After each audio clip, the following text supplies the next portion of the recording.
Sir ஈரோட்டில் விஜய் சொதப்பிட்டாரா? ஏமாற்றம் அளித்து விட்டார். நான் ட்ரெஸ் அயன் பண்ணி ரெடி ஆகிறதுக்குள்ள விஜயை தவிர மற்ற எல்லா நிர்வாகிகளும் பேசி முடிச்சிட்டாங்க. அவ்வளோதான். அவர்கள் பேச்சிலும் சரி, விஜய் பேச்சிலும் சரி, இவர்கள் எல்லாருக்குமே ஒரு பிரச்சனை என்ன இருக்குன்னா, இவர்கள் எல்லோரும் எலைட் பாலிடிக்ஸ்.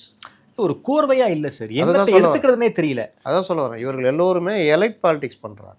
பதில் சொல்லிக்கிட்டு இருக்கிறீங்க விமர்சனங்களுக்கு பதில் சொல்லிட்டு இருக்கீங்க. நான் 10 நிமிஷம் பேசுகிறேன்னு சொல்கிறீங்க, நான் எவ்வளோ நேரம் பேசுனா உனக்கு என்ன அப்படின்றீங்க.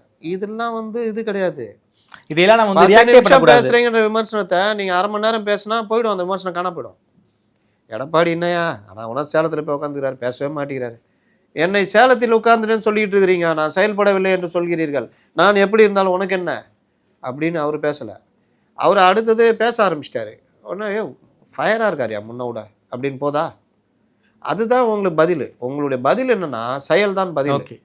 ஆனால் இவர் இந்த மாதிரி சொல்லிக்கிட்டு ஜம்ப் அடிக்கிறதுனால என்ன ஆகுதுன்னா நம்ம மனசில் அவர் பேச நிற்க